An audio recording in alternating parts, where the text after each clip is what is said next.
5 August গণ অভ্যুত্থানের পর বারবার সাংবাদিকদের নিরাপত্তা ও বাকস্বাধীনতার কথা বলা হলেও বাস্তব পরিস্থিতি যেন এখনও রয়ে গেছে ধোঁয়াশায়। বেনাপোলে একজন সাংবাদিককে মোবাইল ফোনে হুমকির ঘটনায় বিক্ষোভ জানিয়েছেন স্থানীয় সংবাদকর্মীরা। রেলওয়ে লিবার শ্রমিকদের উপর হামলার সংবাদ প্রকাশ করায় হুমকি ও গালিগালাজের শিকার হয়েছেন আনন্দ টেলিভিশন ও দৈনিক কল্যাণের বেনাপোল প্রতিনিধি আয়ুব হোসেন পক্ষী। এই ঘটনায় তীব্র প্রতিক্রিয়া জানিয়েছেন শার্শা উপজেলা সাংবাদিক ঐক্য পরিষদ সহ সর্বস্তরের সাংবাদিকরা। মানববন্ধন করেছেন বেনাপোল কাস্টমস হাউজের সামনে। গত 21 জুন প্রিন্ট ও অনলাইন মিডিয়ায় একটি প্রতিবেদন প্রকাশের পর যশোর জেলা স্বেচ্ছাসেবক দলের যুগ্ম আহ্বায়ক সবুর হোসেন ক্ষিপ্ত হয়ে সাংবাদিক আয়ুব হোসেন পক্ষীকে মোবাইলে হুমকি ও অকথ্য ভাষায় গালিগালাজ করেন। কে ভাই? সবুর বলছি বেনাপোল। হ্যাঁ বলেন ভাই। 1:30টার দিকে আবার কিছু লিখছেন নাকি ফেসবুকে? কোন বিষয়ে? এই যে রেলের ওই বিষয়ে। হ্যাঁ, ওটা তো আমি সম্পাদকের সাথে কথা বলেছি। সম্পাদক বলছে আপনি নিউজ উঠাবেন কি জন্য? আপনি তাদের বক্তব্য নেন, তাদের বক্তব্য এই লেবারের বক্তব্য দিয়েছে, আপনি নিউজ করেছেন, এবং তারা যদি বক্তব্য দিতে চায় তাদের বক্তব্য নিয়ে তাদেরও নিউজ করে দেবেন। আপনার এটা সঠিক মনে হয়েছে বলে আপনি লিখেছেন, তাই তো? না, আমি তো ভাই আপনার সাথে কোনো খারাপ ব্যবহার, আপনি তো আমার গালাগালি দিয়েছেন, মা বোন সব এক জায়গায় করেছেন, হুমকি দিয়েছেন, ধামকি দিয়েছেন। হ্যাঁ জি, আরো মামলা দেবো তোর। হ্যাঁ না মামলা দেবো আরো। জি জি জি, আমার তোর কপালে বিবাদ আছে, আমি ওগুলো ঢাকায় রয়েছে এই জন্য কিছু বলছি না। হ্যাঁ জি, আমি যেখানে মেনে নিলাম জি, যে না তুই লিখেছি বলছিস ঠিক আছে, জি আমি মেনে নিলাম। জি, তো কত বড় বুকির পাটা, জি, কানকির পোলা, জি, এটা রেকর্ড কর মাথার চোখ। হ্যাঁ রেকর্ড হচ্ছে ভাই, বলেন। সঠিক লিখবি। জি জি জি, তুই সঠিক লিখবি। জি, তুই বেঠিক লিখবি কেন?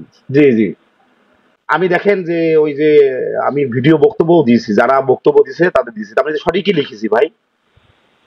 সঠিক? হ্যাঁ, আমি তো যারা বক্তব্য সঠিক লিখলে হবে তো, সঠিক লিখলে হবে, তোর নামে মামলা হবে এখন। হ্যাঁ না, লেবাররা যা বক্তব্য দিছে স্থানীয় না না মামলা হবে, মামলায় সেটা প্রমাণ করবি সঠিক হয়েছে কিনা। জি জি জি, না সেটা আপনি করতে পারবেন মামলা। জি জি, আমার কাছে তো রেকর্ড আছে। জি, কারণ আমি তো ভিডিও বক্তব্য না না, আমরা নিজের মন করা, শোনেন ভাই, আমরা মন করা করে কোনো নিউজ করিনি। লেবাররা যা বক্তব্য দিছে মন করা নিউজ। না না, মন করা নিউজ না, আমি বলছি। জি শোনেন ভাই। জি বলেন। দেখেন কি করি আমি, মামলা করবো প্রত্যেকটা সাংবাদিকের নামে মামলা। না, ওরা তো ভিডিও বক্তব্য দিছে। হ্যাঁ, ওই ভিডিও বক্তব্য ওরা কি বক্তব্য দিলে সেটা আমার নামে আপনি শিখেছেন কেন? আপনার নাম কি? আপনার নাম কি? আমার ভাই মানে কি আমি না? না তা আপনার তার দলের পরিচয় আছে, শোনেন বলেন ভাই। তার দলের পরিচয় আছে, আমার দলে আমি জেলা যুগ্ম আহ্বায়ক। জি, কে কে অমুক কে তমুক এসব বলে আমি দিবেন, আপনি আমার সম্পর্কে জানেন না কিন্তু। জি জি জানা বললেন। জি, কত সাহেব টাইপ ওইসব করি না, আমার কাজ কথা হচ্ছে আমি লিগাল ব্যবসা করি।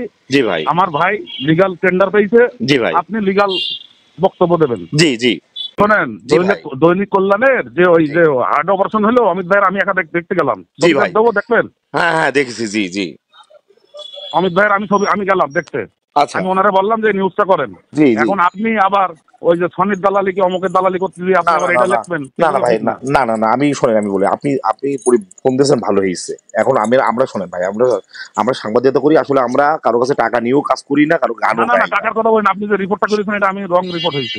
না আমি বলি ওদেরকে, আমি যে বার্তা দিলাম এই বার্তা ওদেরকে দিয়ে দেন।